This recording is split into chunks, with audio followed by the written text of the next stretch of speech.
Let's talk about sparring. And more importantly, let's talk about how we can get more out of our sparring sessions as a whole. Now, a couple days ago, I was doing an open mat, and I happened to roll with a white belt who's been on and off training for like the past, I don't know, year, 2 years or so.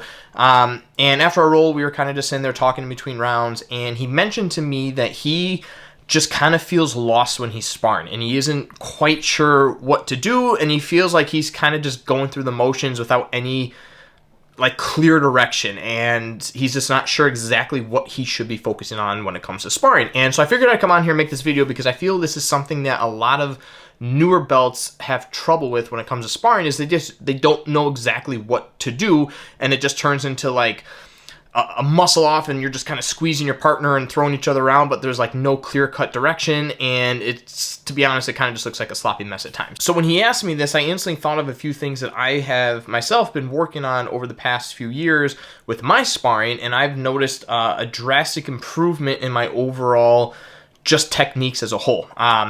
And so I started talking about this, and I figured, again, it's good for you newer guys, but it's also good for upper belts. And again, I'm a brown belt, but I feel like this is definitely good for upper belts, just as kind of like a friendly reminder of what sort of things we should be doing when we are sparring to ensure that we're getting the most out of our sparring sessions. So number one is setting an objective, or giving yourself a goal, I guess, during your sparring rounds. And this isn't something that you technically have to do for every single sparring round per se. Like, it could be something that you want to focus on over the course of the entire sparring session. So if you only are able to accomplish this goal once out of 6 rounds, then perfect, you hit your goal for the day. But the premise of this is that you're giving yourself something to focus on while you're sparring. And it doesn't have to be a crazy goal by any means. It could be something as simple as, I want to hit a sweep. I want to hit a sweep in every sparring round.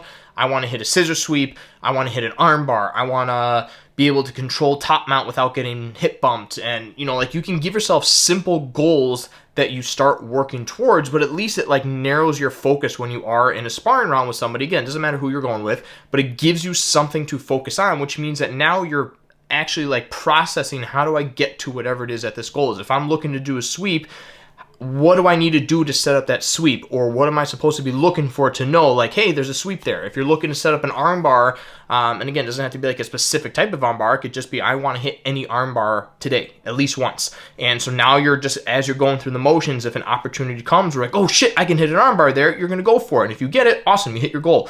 But by giving yourself an objective, again, you're giving your mind a clear-cut direction of, hey, this is what we're working towards today. So now as you're sparring, you're not just aimlessly kind of going through the motions, waiting for something to happen. You're actually focused on a goal, which means that you are now, as I said, processing every little detail of that roll to try and figure out what to do in order to accomplish said goal. The second one kind of goes hand in hand with the first one, and it's always one that I always recommend, at least to my students, is focus on the move of the day. And again, this doesn't just have to be with jiu-jitsu. If you're a striker, if you're doing self-defense, like anytime you're learning something in a martial arts class, no matter what the discipline is, like there's always some form of a technique of the day. And so typically when you go to do your sparring rounds, that's usually a good place to start, is how can I hit this move of the day? And again, it funnels right into the first one of like, it gives you a goal to work on.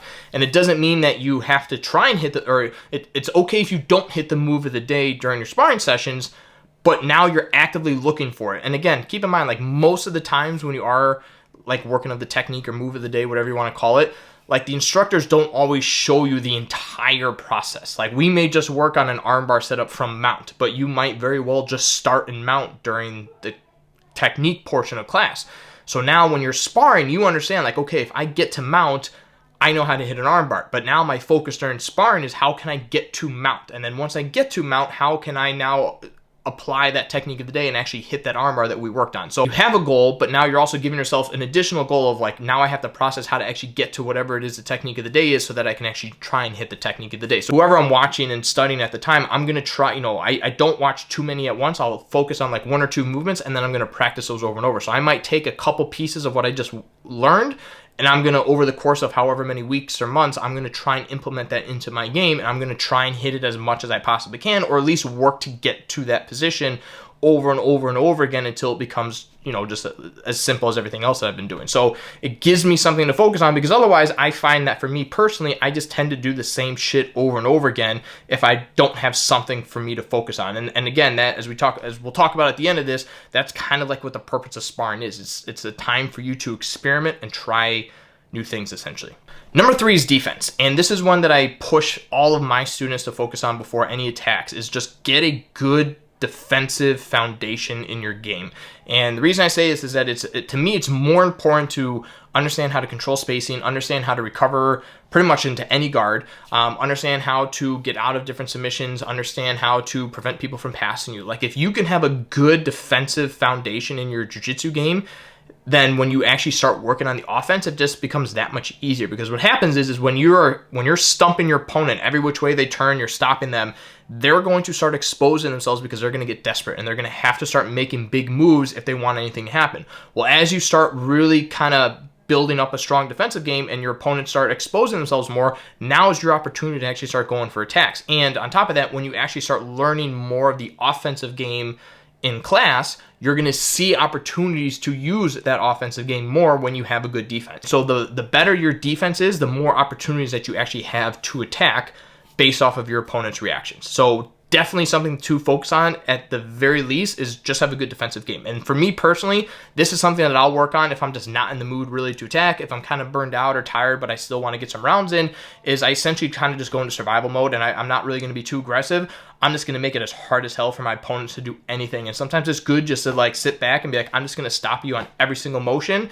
And if I see an opportunity to take something, I'm going to take it. But otherwise, I'm just going to try and stump you every which way possible, because I'm going to start learning what reactions I'm going to get. And then as a result, when I see those reactions, then I can start piecing together attacks based off of those reactions that I can then use in further rounds. Number 4, and probably more humbling than anything else, is don't be afraid to tap often. And what I mean by that is you have to be willing to just essentially just start grabbing things. And you're essentially putting yourself at risk for submissions, but in a roundabout way, it's actually going to allow you to learn. And again, this will tie back into the first 3.